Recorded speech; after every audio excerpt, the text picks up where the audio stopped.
안녕하세요 여러분, 밤새 잘 주무셨습니까? 6월 6일 목요일 아침 밝았습니다. 오늘도 주님과 동행하는 하루 한 말씀으로 여러분 축복의 하루 함께 보내시기 바랍니다.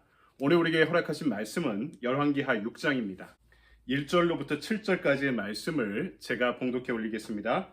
선지자의 제자들이 엘리사에게 이르되, 보소서, 우리가 당신과 함께 거주하는 이곳이 우리에게 좁으니 우리가 요단으로 가서 거기서 각각 한 제목을 가져다가 그곳에 우리가 거주할 처소를 세우사이다 하니, 엘리사가 이르되 가라 하는지라.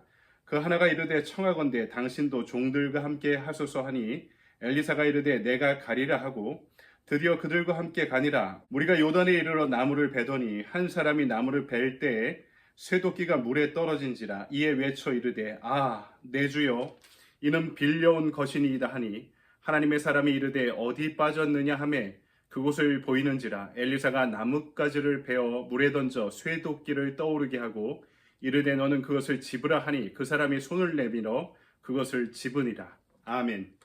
주님의 말씀입니다. 주님께 감사드립니다. 오늘 아침에 우리에게 주신 말씀 가지고 떠오르는 도끼라는 제목으로 말씀을 증거하도록 하겠습니다.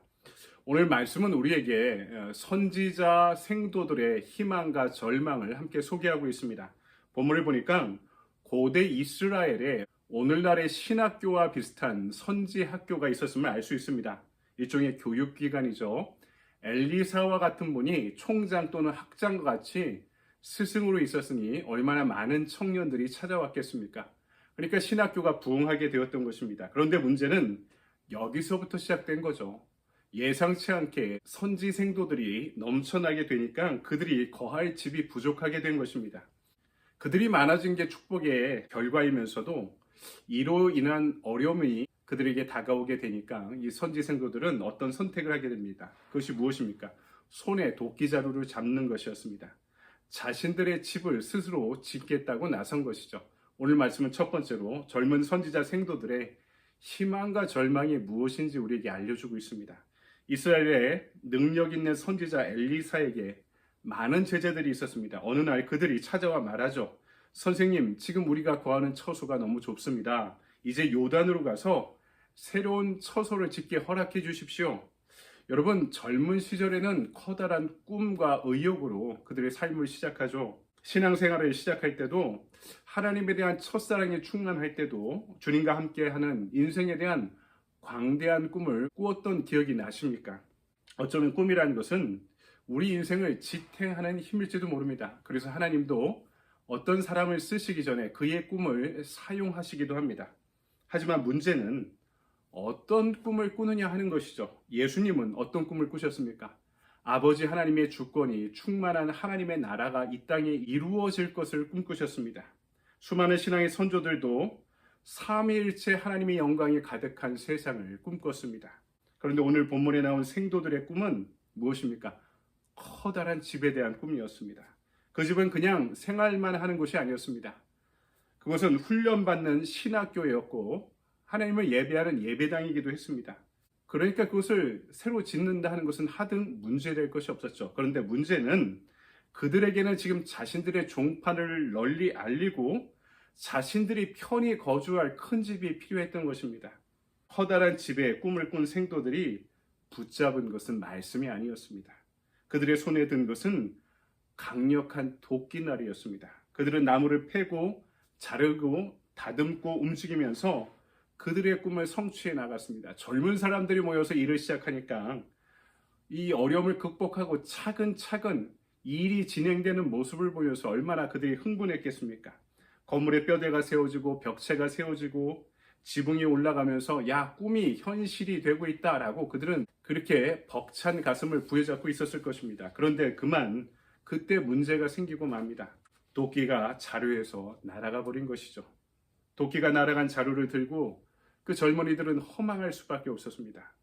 그것도 수단 방법을 가리지 않고 꿈을 성취하기 위해서 빌려온 도끼이기 때문에 더욱 난감할 수밖에 없었습니다. 여러분, 당시에 철제 도끼, 도구는요, 아무나 가질 수 없는 아주 소중한 도구였습니다.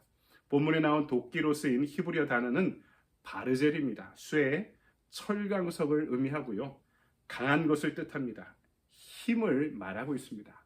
지금 하나님의 말씀을, 율법, 토라를 손에 잡아야 될 생도들이 강한 쇠를 그들의 손에 잡기 시작할 때 그들이 절망할 수밖에 없었던 그들의 현실을 보여주고 있는 것이죠. 오늘 여러분들도 신학교를 다니지 않지만 모두가 다 하나님의 부름 앞에 선 이 시대의 그리스도의 제자들입니다. 선지 생도들입니다. 그래서 여러분들의 꿈도 하나님의 나라와 그분의 몸된 교회와 연관되어 있어야 됩니다. 그래서 여러분의 손에는 말씀이 들려 있어야 하는 것입니다.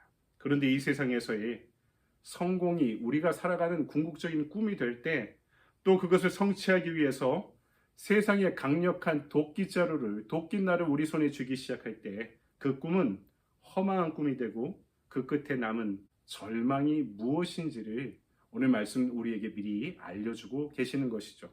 우리 인생은 이처럼 때때로 도끼날이 빠지는 경험을 하게 됩니다. 내가 의지하고자 했던 일들이 이제는 소용없어졌을 때 우리는 의욕 대신에 무력감을 느끼죠. 그런데 중요한 것은 그 경험을 성숙의 기회로 삼느냐 아니면 더 큰 절망으로 인도하는 선택으로 삼느냐 하는 것은 우리 각자의 몫이기도 하다는 것입니다. 그렇다면 오늘 제자들은 강력한 도구를, 도끼날을 잃어버렸을 때 어떤 선택을 할까요? 두 번째 오늘 말씀은 하나님의 능력을 다시 손에 붙잡은 제자들의 모습을 우리에게 알려주고 있습니다. 도끼날을 잃고 절망하던 제자들은 정신을 차리고 스승을 찾습니다. 아이고 선생님 이걸 어쩌지요? 하며 엘리사의 조언을 구합니다. 가만히 앉아서 그들의 꿈이 상실되는 것을 탄식만 하지 않았습니다. 제자들은 스승을 찾아갑니다.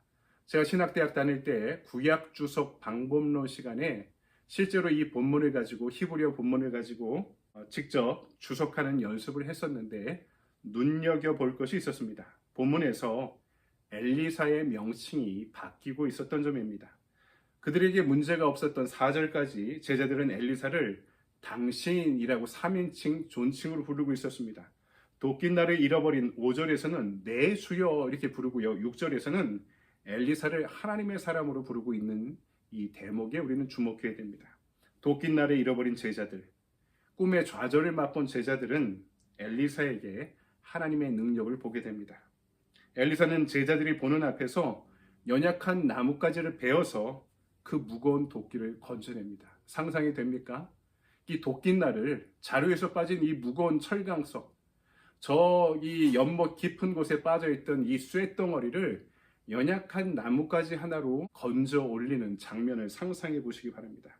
이를 통해 엘리사는 인간이 손에 쥔 강력한 도끼날이 아니라 하나님의 나뭇가지에서 꿈을 찾으라고 알려주고 있는 것이죠.